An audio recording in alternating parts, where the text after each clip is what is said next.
Good evening, everybody. I hope everybody is doing well. So, we're going to be connecting again today. We're going to be connecting with Dr. Mukherjee and having another interesting talk. I hope everybody is doing very well. Christmas is almost there. We're just around the corner with Christmas. New Year is also just around the corner. I hope 2022 is going to be a different and a much better year for all of us. Let me see if I can just find Dr. Mukherjee.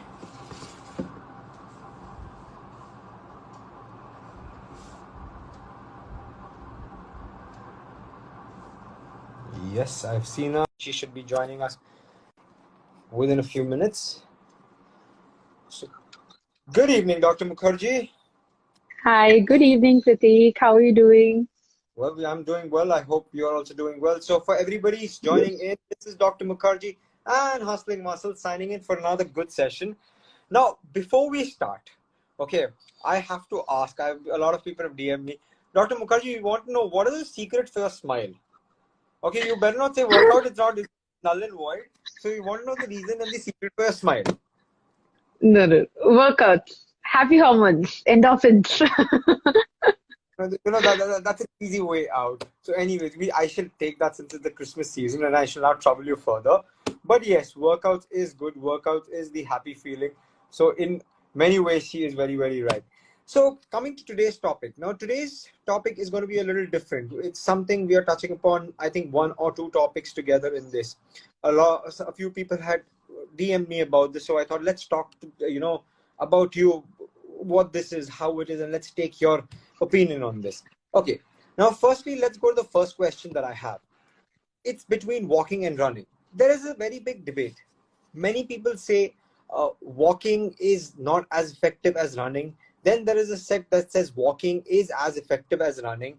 We both know that both in walking and running, there are different leg muscles that are used. Now, can you explain to the people out there walking versus running, which is better, which is good, how should they, look at it?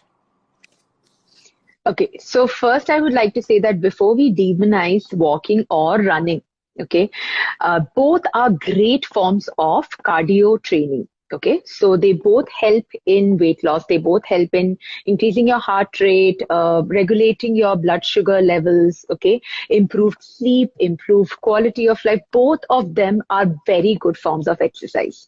But that being said, of course, they have differences in them. If we take up running, okay, so running definitely is a high intensity exercise as compared to walking. So when somebody is going ahead with running, for example, somebody is walking at 6 km per hour and somebody is running at 12 km per hour. So definitely in a half an hour period, the person walking is going to be burning about half as much calories as a person who is running at twice the speed in the same time. Okay.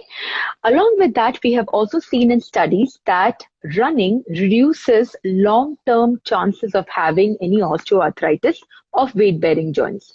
One of the very common reasons is because running utilizes the complete strength of all of the muscles. So the muscles have to be at great shape. And secondly, people who run have a very low BMI. Okay, so that is why we were able to see that running actually reduces any kind of stress which is there on the weight bearing joints in the long term. Okay, but that being said, walking is actually a lot easier for anybody. You don't require a lot of training for walking. Okay, even somebody who's old, who has never done exercises before, somebody who is sedentary, or even within your house, you can actually start to walk.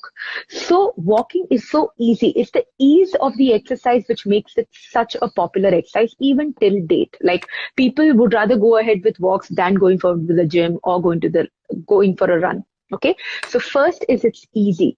Secondly, whenever we have to run, we always have to start with walking first. Okay, people are not trained to be able to run very fast. We have difficulty in breathing. We do not know how to breathe well. We cannot run for a very long duration. So we usually start with walking. That is how even training for run starts. Okay, so we train the person first to be able to walk consistently for 30 minutes, and then a lot of walking with a little bit of running in bursts, and then move on to completely running for a longer duration. Okay, so walking is definitely the first step. Next is walking, because it's such a low intensity exercise. Okay, usually walking can be done for a very longer period of time. Now people will find it very difficult to run for 2 hours, 3 hours, 4 hours. It's quite difficult for people. Like unless you are an Olympic level athlete or national level athlete, you will find it very difficult to run for that long. But walking is something that we can do, and we usually end up doing throughout the entire day. So because it's easy, we can do it the entire day. Next is running can also cause injuries if it's not done correctly. For example, you're coming from a sedentary lifestyle, you have very tight calf, you have very tight foot, you have not moved your joints through the entire range, you've not warmed up enough. There are very less chances that walking is going to give you pain, but there are very high chances that running is going to give you pain. One of the major causes for this is whenever you run, according to the biomechanics of walking and running, if we compare, in running, both the legs are suspended. There is a phase of running where both the legs are suspended. It's a floating stage. Okay, that means when you land from that phase, there is 3 times your body weight falling on your legs. Okay, so the chances of rolling off an ankle or bending your knee, all of those chances are a lot higher. So injuries are higher in running. Whereas when you're going forward with walking, you are always having one foot in contact. Either it's a double foot contact or it's a single foot contact. Okay. Either ways, the same, like 3 times of the body weight is not coming. It's the regular body weight which is falling on the joint, which is not a lot, which people can take. So people who are coming out of injuries, rehabilitating out of fracture and ankle sprain can easily get back into walking because a lot less body weight falling on the body. So a lot less chances of injuries.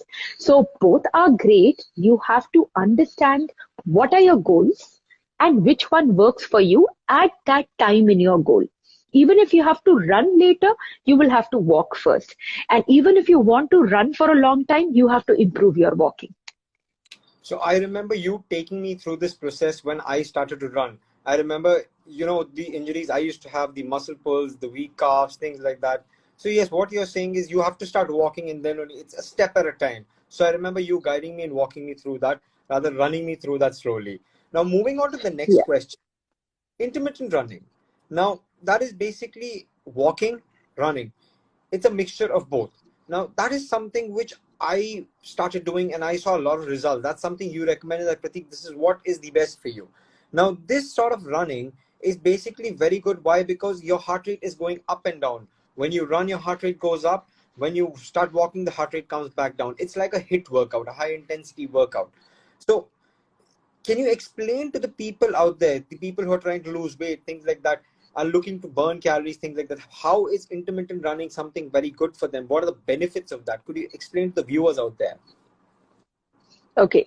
So intermittent running or wogging, like a combination of 2 words, that is walk and jog. The term might be new, but the process is quite old. Okay. Kids do it. You'll never see a kid run for an hour. Okay. Kids will run when they have the energy and they will stop running when they don't have the energy. Okay, so what happens in wogging is whenever the person is going forward with the walk, okay, initially see first you need to have a basis of at least about 30 minutes of regular walking if you want to start off with this. Okay, somebody who's starting to walk about 30 minutes can break down their time into 25 minutes of walk in the entire duration. The 5 minutes that you have remaining, you start to run during that. Okay, what you do while running, okay, you take a distance, measure a gap between 2 posts, okay, and make sure that you're able to run that 100 meters or 200 meters and then get back to walking. Okay, that is how you even train how to go ahead with running. Okay, so even kids do it, and this is how we can train adults also to get back into running, because people think that it's an all or nothing, and I want to tell them it's not all or nothing. Okay, like Pratik, for you initially we started with just walking, like I told you, like just walk, increase your steppage, like increase your endurance, and then start to run short distances, take a break, again run. So this is not just a training technique, this has been proven with a systematic review which checked 14 articles in British Journal of Sports Medicine. They found out that when we are incorporating different intensity of exercises in the same workout, like high intensity, that is the anaerobic, where we are not using air, we are producing lactic acid a lot, and then a slightly lower intensity, 60 to 80% of the maximum heart rate, where we are using oxygen to produce energy. So this varying intensity actually led to more weight loss. Okay, so in a month's time, we saw the people who were doing varying intensity lost 1.58 kgs as compared to the other group, which lost 1.13 kg. So this has already been proven with research that moving or varying your intensity during your workout, rather than going forward with one particular kind of workout at a steady pace, like getting on the treadmill, running at the same pace for half an hour, might not give you as much benefit as going forward with walking, and then a little bit running, then a little walking. Yeah. So I couldn't agree more. I've seen that myself, how I've got myself, and it's been different. That's been different experience totally. And I think somewhere, I've seen results coming out crazy. Okay. I think your internet was having a little trouble. Okay. Now moving to the question. Okay. Now again, there's a big debate between two things: home workouts versus gym workouts. Now people out there understand one thing. I lost most of my weight, most of my shedding, most of everything that I did. 75% happened at home. Yes, I bought dumbbells. I bought some seriously heavy dumbbells also, but that was my requirement, my goal. But maximum of my workouts started at home with whatever workouts was given by Dr. Mukherjee, by Gauri, things like that. I was guided on different terms, but I did everything at home. It's only when I said, okay, I need to go up the next level, I want to shred absolutely, where my workouts became where I needed a gym, I needed equipment. That's when I started going to the gym. Honestly, working out at home, I feel the comfort. You have your own time. You can work out whenever you feel like. I've seen one thing which I've noticed is when you work out at home, you never tend to miss a workout because you can squeeze in afternoons, nights, somehow or the other, you're able to squeeze in. Now, Dr. Mukherjee, coming to this, home workouts versus gym workout. There's a big doubt that home workouts are not as effective as gym workouts. People think in a gym there are basically equipments, everything, and you need these equipments for your body to see results and things like that. Could you explain to the people, how home workouts are as effective as gym workouts, the hacks, the tricks, the magic you guys put into the home workout to show those results? Can you explain that to people, to the viewers out there?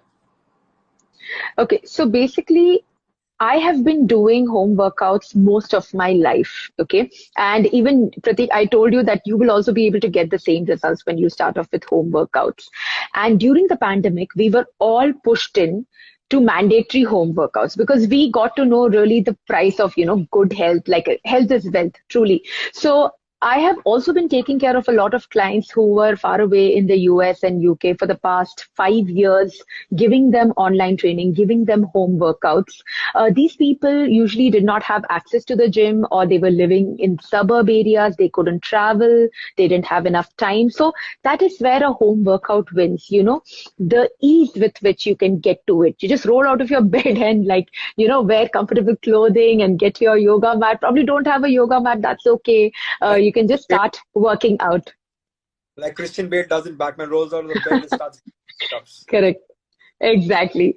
So the ease with which you can get into working out, that is the most important. Okay. Morning, noon, day, night. Okay.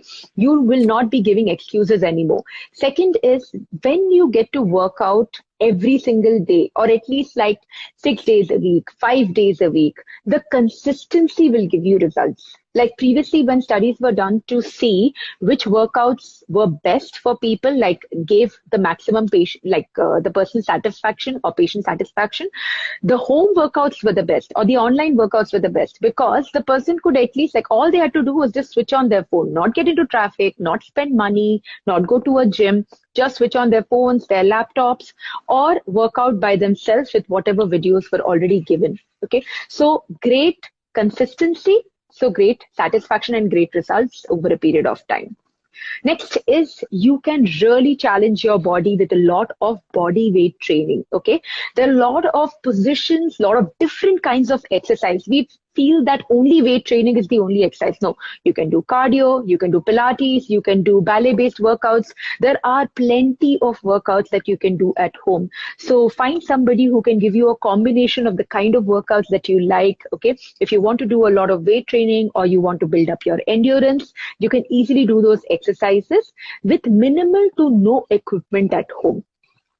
I was training a lot of national level athletes during the lockdown, the first lockdown, because people were not allowed to step out at all.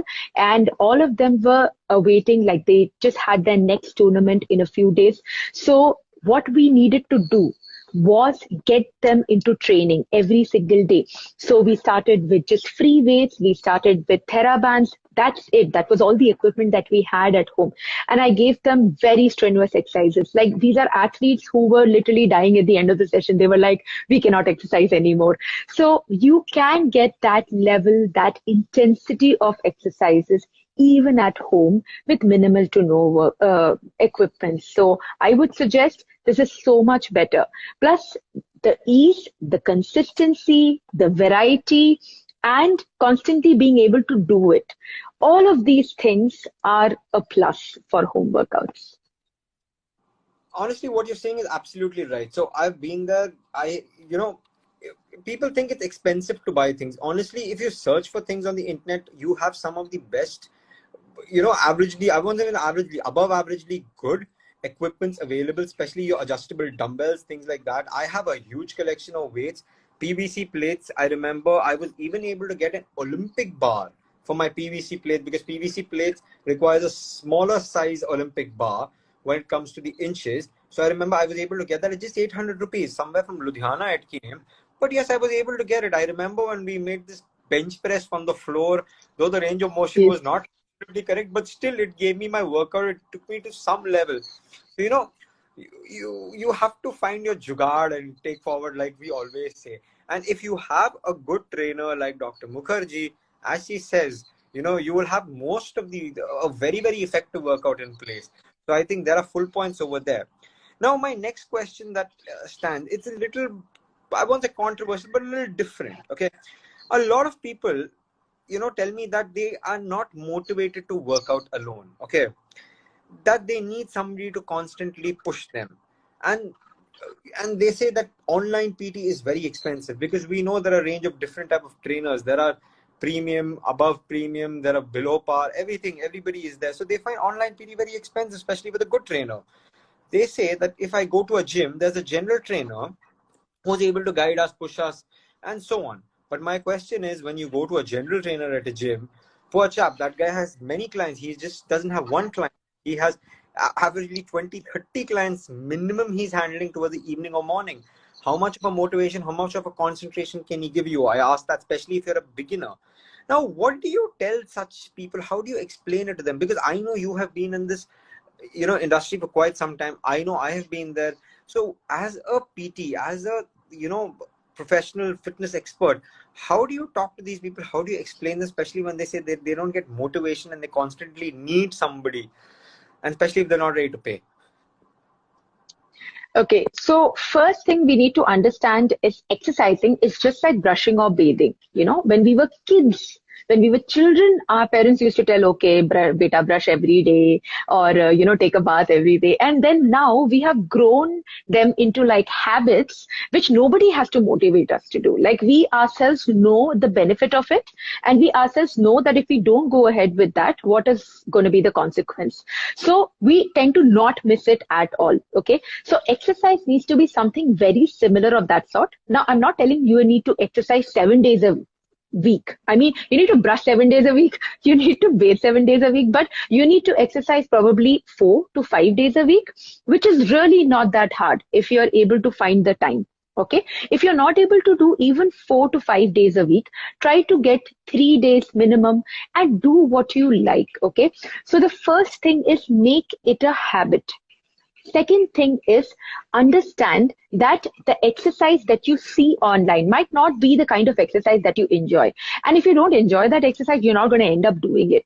So try to get an exercise program which is according to your needs. If you love it, like you love your job, you will love going to it. Otherwise, it's going to be like, oh my God, who's going to go to office today, sort of thing. So the same goes for workouts also. If you love your workouts, you're going to get up in the morning and actually go to it. Okay. So try to get into a program which is very specific for your requirements. Again, so working out your body strength training can happen in many, many different ways. It can be body weights. It can be going forward with using machines. It can be going forward with using dumbbells or free weights or even resistance band. It can also be dance-based workouts. So find the workout that you enjoy the most and then go along with that. If you enjoy it, you will continue. Okay. Third is, yes, physiotherapist can be a little expensive when you're going forward with online, but in those cases, try not to work with a physio every single day of the week. What you can do is get to a physio, definitely go ahead with your musculoskeletal assessment and your fitness assessment. Understand how is your body and then get a plan of workout. Most people who don't have an immediate risk to injury, like they have not been very sedentary, they have done basic exercises, can follow exercise programs which are given by physiotherapists and trainers. And then plan on having follow-up sessions with your physiotherapist or your trainer. Okay. The follow-up session can be once in every 3 to 4 days. Follow-up sessions can be once in every week. What this does is, you will be having doubts which will come up during your exercise program. Like you're doing an exercise, but you're not able to do it. You're getting a pain. You're feeling a little stiffness. It can be anything. So clearing out these doubts are very important with your physiotherapist. Secondly, you keep doing the same exercise. It will not challenge you further. That is one of the major problems that people face. Okay. They start with an exercise. It starts to give great results in the first month. Then they stick to the same exercise. They don't change it. They don't progress it. No increase in reps, no increase in weightage. What happens is now, guys, your body has already gotten used to this exercise. If you are not challenging yourself, you're not changing yourself. So then they keep doing the exercise continuously. They don't see a change after a certain period of time and they start to lose hope. And they leave out on their exercise. So keep getting back to your physiotherapist and your trainer. See how you can progress. See how you can move to the next level of training. That is very, very important. Okay. So I usually suggest that a physiotherapist need not daily work with you. Yes, if you have an injury, like Pratik, in your case, you had a shoulder injury and you wanted to get into workouts. At that time, guys, health is wealth. Understand that if you had a cardiac issue, you will not just go to any doctor. You will go to the best cardiologist. At the same time, give the same honor, give the same respect to the muscles and the bones of your body. They are equally important, if not more important than your other organs. And try to understand that if you have an injury, or if you have a risk of injury, you meet a physio on a regular basis to get rid of it. Once you've gotten rid of it and you're ready to exercise, you can definitely go ahead with a program which a physio provides you and meet with them on a regular basis to discuss your goals, to see what you have achieved, for a follow-up assessment, and for further progressions and modifications. So these things are very, very important. Okay, I think you couldn't have put it better. Firstly, as you said, I remember way back when I was in the fitness, handling a fitness center, we had an advertisement by which we had put on, fitness is like brushing your teeth. Make it a habit. Make it every day. So I remember we had posted that. So you actually said that in a very proper. And next, where you spoke about muscle memory indirectly, where workouts have to be changed, things like that. That's one thing people have to note, because I see a lot of people doing the same workout again and again, again and again. I'm like, there is no use. Even my running pattern, my cardio pattern, we change once in 45 days to 50 days. Correct. When we think we're continuously running, then okay, stop, go into intermittent running. Okay, stop, let's walk this month. Okay, let's start running again. So we see to basically keep the muscle confused, because that is how it works. So see, these are points that I don't put out myself. This is told by Dr. Mukherjee. She tells me, okay, this is what you need to do now. Right from my core workouts, everything. It's not that I do the same workout throughout. My workouts have changed. I have been doing a dynamic set of number of workouts and changing it. So that's a very, very valid point that she had put up. Okay. And, lastly, as she said, you need to come to experts. If you're looking at results, if you're looking at quality, yes, quality comes at price. But then in the end of the day, the results that you get, especially, it's like you see results like this, you will be willing to pay anything. So hats off for that. Now, to the next question. Weight training versus, training with resistance bands, tubes. What is the difference? Are the workouts same? Are they as effective as weight training when we compare it with, resistance bands and resistance tubes? Before you answer that, guys, there was a point where, as she just mentioned, I had a shoulder injury, a very bad shoulder injury. A lot of people have asked me, Pratik, you have such amazing shoulders, broad shoulders, all that, yes, but I had a very, very bad injury at one point. And I remember I couldn't lift weights that time. My workouts were only happening with resistance bands and tubes. I remember Dr. Mukherjee guiding me through that entire period. Okay, this is what you need to do. For quite a large time, I was only on resistance bands and tubes. My gym kit till date has a resistance band always there. If I need to warm up or if I find my muscle is stiff, I have been given a set of exercises, stretches, which I require the bands for. Dr. Mukherjee, explain this to the people out there, the same effectiveness that they get with a resistance band or a tube, because that is something that they easily can get as a very economical equipment for them to use. Okay, so weight training, that is body weight training, dumbbells or free weights, and resistance bands. All the three of them, they help in building muscles. Okay, now what is the difference? Whenever we are going forward with body weight training, we need to be in a certain position to be able to do that body weight training exercise, where the body will act against gravity. That's when we have to either pull or push or hinge and then do the activity to gain muscle. Even when we are carrying free weights, okay, we have to make sure that we are carrying the free weights against gravity. Because if we are doing it like going towards gravity or in a gravity eliminated plane where gravity might be helping us, we will be doing the exercise almost weightless, okay, which usually happens when we swing the arm with a weight with momentum. That I see a lot whenever I go to the gym. I see a lot of people swinging with their entire body weight, and doing the exercise. And secondly, yes, which is completely wrong, guys. Please check your form. And secondly, what happens is when we are eliminating gravity, for example, if I'm doing a shoulder external rotation and I'm holding the dumbbell from the beginning till the end, the same amount of load is acting and the movement is completely gravity eliminated. Okay, I am not having to do any work against gravity. So again, the work done by the muscle as well as the resistance training provided by it throughout the entire range of the muscle is not as good. Now, when we talk about resistance band, the best thing about them is they can be done in any position and they always provide a linear resistance. For example, when we are going forward with the same external rotation training, but with a loop band between the hands. So even in the starting position, I have resistance. And as and when I go towards the end, I still have resistance. And the resistance is going on increasing. So when you want to be able to do exercises in any position, okay, irrespective of whether the gravity is working or not, then resistance bands are your best bet. But then again, resistance band also has a con. Like I have a lot of clients who just immediately come out of rehab and they're not ready to use resistance bands and they want to go ahead with it because they are like, okay, this is there at my house. So what I tell them is, see, resistance band provides you increasing, like the resistance keeps on going up. Like at the beginning of the range, the resistance will be least. And then as and when you are increasing your range, the resistance is going to keep getting higher because it's an elastic, guys. The more you pull, the harder it gets to pull it further. Okay, so that is one of the major reasons why you need to check whether you are ready to go ahead with resistance bands or not. Usually in cases of rehabilitation or when you're coming out of an injury and you have to get into fitness, I initially start with body weight and then move on to free weight, depending on which area I'm working with, and then move on to resistance bands. So there it is. All the three of them help with resistance training, help with weight training, but you need to understand again, what is your goals? Which level of exercise are you at?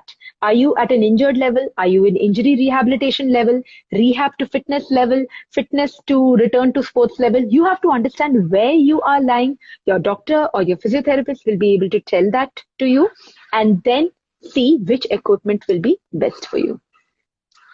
Okay.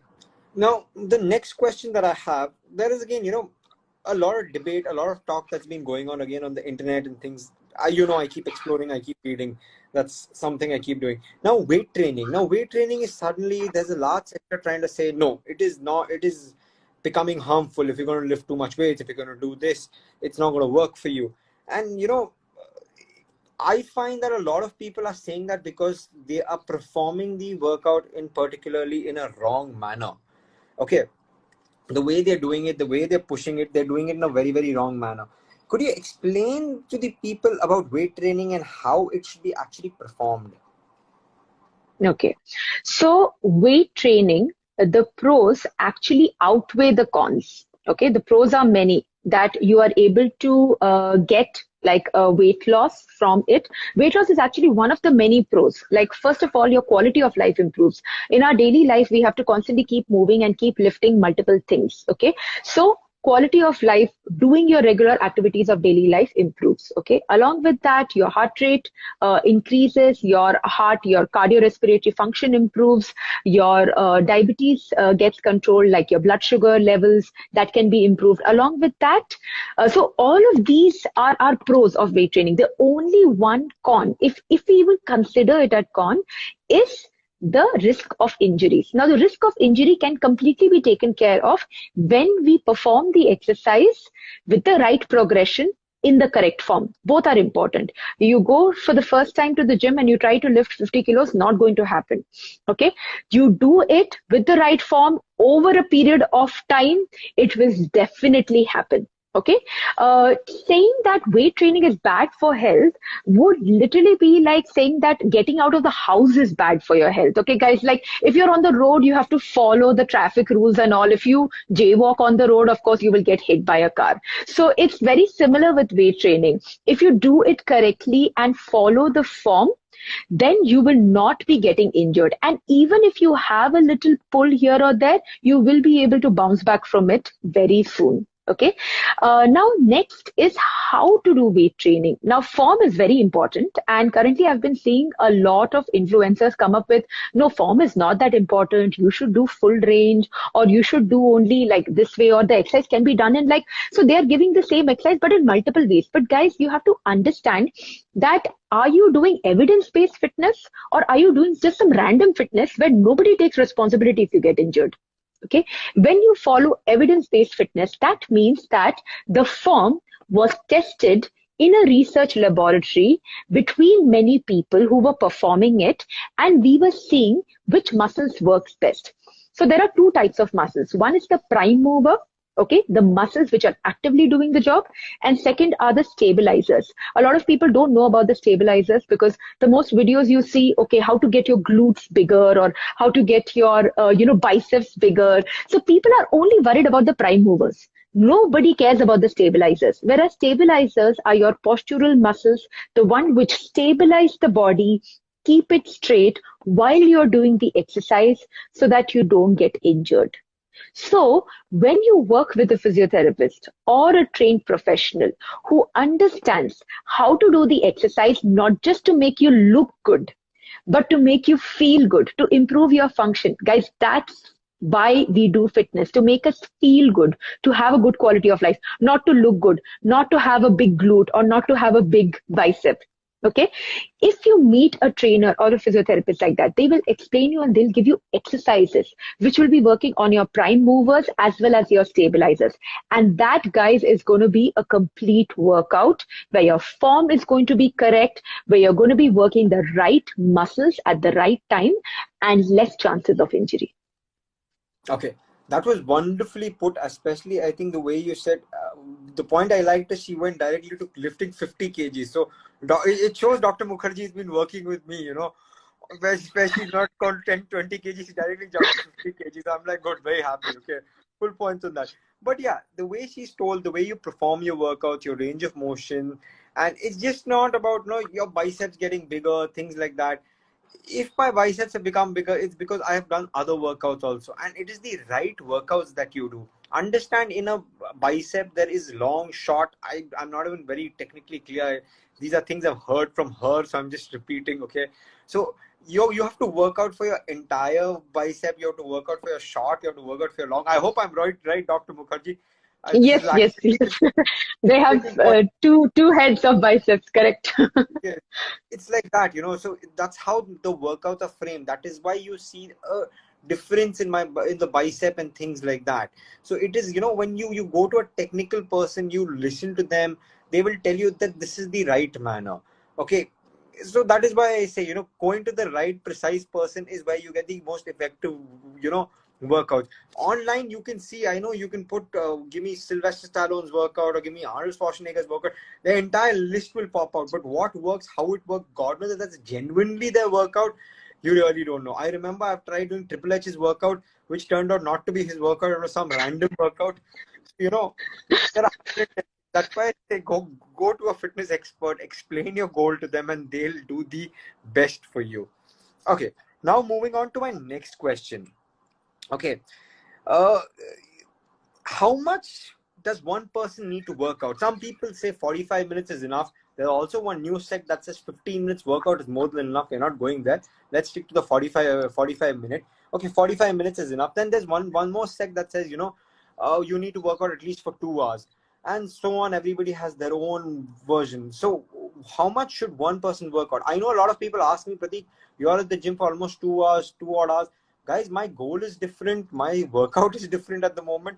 And as I keep saying, my workouts start reducing as time goes. It has to be sustainable and realistic. It is as per one person's goal. So for a general person who has a 9 to 6 job or a heavy job, how much time do you think he has to dedicate for a workout? Okay, so what has been told by the American Medical Association and is usually followed worldwide is about 150 to 300 minutes of workout, which is performed at 60 to 70% of your maximum heart rate. Okay, of your maximum heart. So how do we understand what is the maximum heart rate that we can exercise on? So take 220 minus your age. So if you are 30 years old and you minus that from 220, you get about 190. Now you have to exercise at 60 to 70% of that 190 beats per minute. So that is a good amount of workout which you do 150 to 300 minutes in a week. Okay. Now, the second is you can also go ahead with vigorous workouts. Now, studies have shown that this also works. I mean, come on, we all don't have flexible jobs. Some of us have kids. We have like double shifts going on. We don't get time to exercise on a regular basis. So people also try to make up for their workouts over the weekends, which is again a good way to make up all of your time. So 75 minutes of vigorous workout. That means anywhere between 70 to 85% of your maximum heart rate. So again, if I am taking a 30-year-old, so 75 to 85, sometimes 90% of their maximum heart rate, they can work out at 75 minutes in 1 week to be able to achieve whatever they set out for. So this is the minimum requirement of exercise that everybody should be aiming for. Now guys, everybody has different goals. For example, there are athletes who exercise like about 2 hours or 3 hours in a day, and then they'll be going forward with playing also. Understand that it's their profession, and just like we sit in front of a laptop or we have to keep working for a long period of time to be able to get good at what we are, they are doing that for the same. But if you are not a professional athlete and if your day's job involves sitting in front of a laptop, in front of a system, or taking a class, your exercises should reflect that. So no need to go ahead with a heavy weight lifting of 50 kgs and then ending up with a back pain and then sitting through your office day, right? You need to go ahead with the correct endurance training, only the required amount in the day to hit the right sweet spot to help in maintaining your fitness level. as well as not getting injured. So that is what is most important. So how do you know if you're over exercising? For example, you wake up in the morning, you are tired, you are fatigued, okay? You are not looking forward to your exercise anymore, something that you used to love doing. Your sleep is getting disturbed, your stress has gone high. So if everything else is good, like your food is good, your sleep is good, but these, like just the exercise changing or working out every day is giving you all of these symptoms, understand that you're over exercising, okay, or you're doing your cardio like a lot. So that can really cause harm to your body. There is such a thing as too much. So over exercising, overtraining, not just causes harm to us regular people, but it also causes harm to athletes. That is why their injuries don't heal at all. And a lot of times, like I had this symposium at Sports Authority of India where I was talking, and we were talking about how football players sometimes are just given rest. Like only rest heals their injuries completely, rather than even going forward with any kind of treatment. That is because they over exercise and they overwork so much. So imagine if a football player who has been doing that job for about 20 years, 25 years minimum, is over exercising and still gets injuries. You are bound to over exercise and get injuries a lot faster. So try and avoid over exercising a lot, okay? And see, hit your sweet spot. If you've done 300 minutes of 60 to 78% of your maximum heart rate, that's good enough. Okay, I think you've partially answered this question, but my last one, maybe I should have clubbed it, but I think I missed out on that. But how much cardio is too much? Because see, there's one thing that goes viral. Too much cardio you do, you'll start burning muscle. Okay. Now everybody, this is one basic question. How much cardio is the right cardio? Okay. So basically, whenever you are planning up your exercise program, as I told you, like 150 to 300 minutes in a week. Okay. So when you are planning your exercise, try to have 3 days of resistance training and 2 days of cardio training. Okay.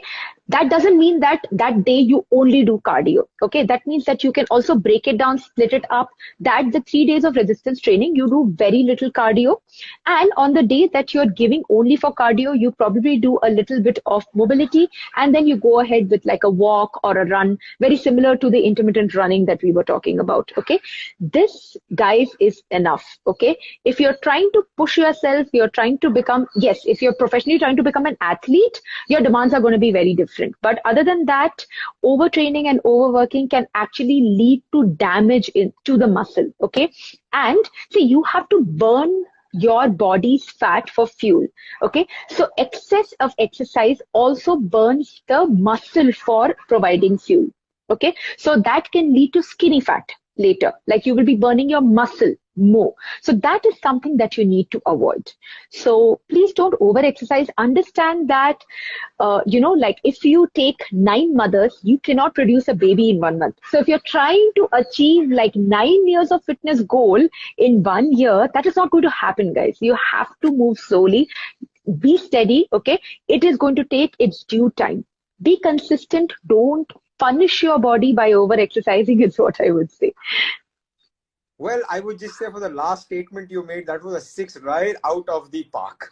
Okay, I can see Gauri Shingote is like, sending her heart. So that was one whack right outside the park.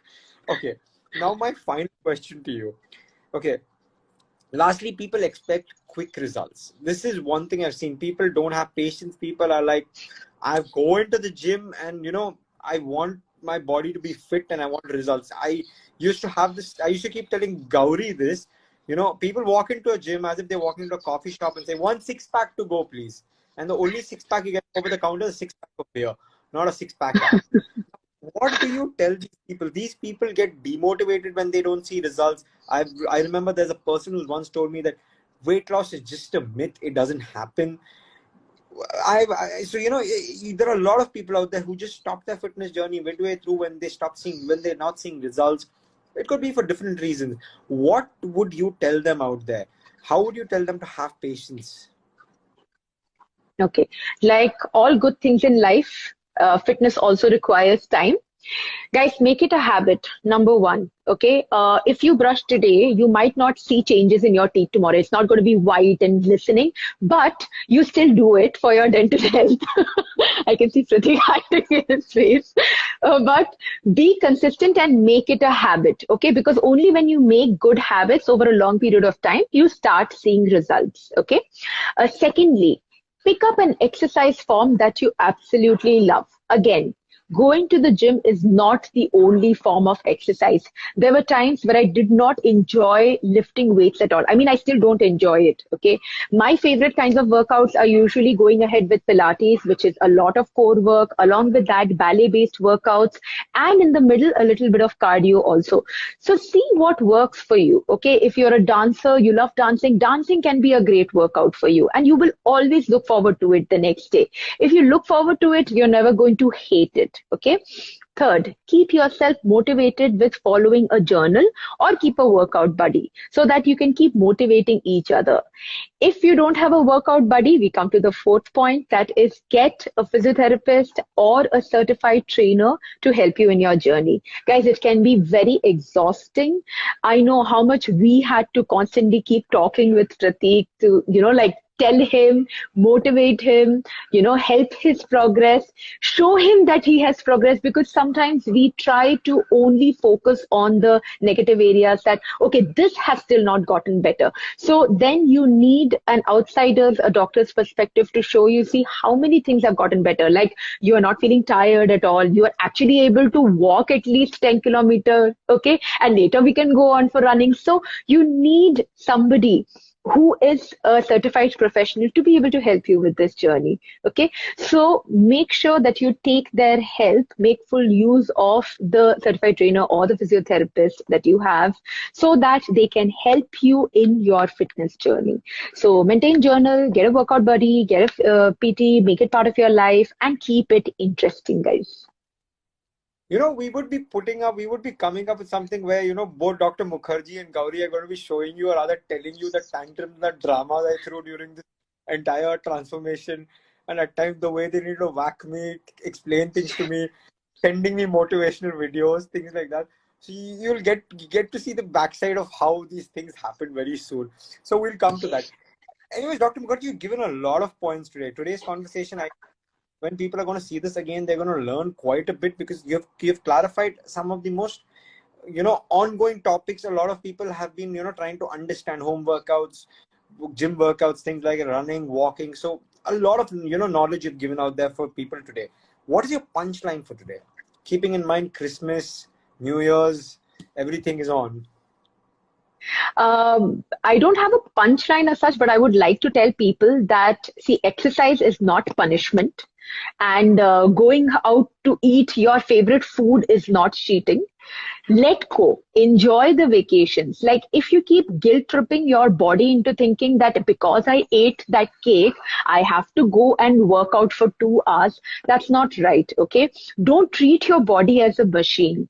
Enjoy the holidays, eat what you like, and understand that you're not going to lose your gains by eating a piece of cake one day. Okay. So don't make it into a habit. If you guilt trip your body, you will always crave for things. So try to maintain everything in a good balance. And once the holiday season is over, try to get back on track with your workouts and you should be absolutely fine. You will not be losing out on any of your gains that you have achieved till now. Okay. What I would end by saying is it's basically from what Dr. Mukherjee has told today, which is one point I've also advocated quite a bit. And I agree with her 110%.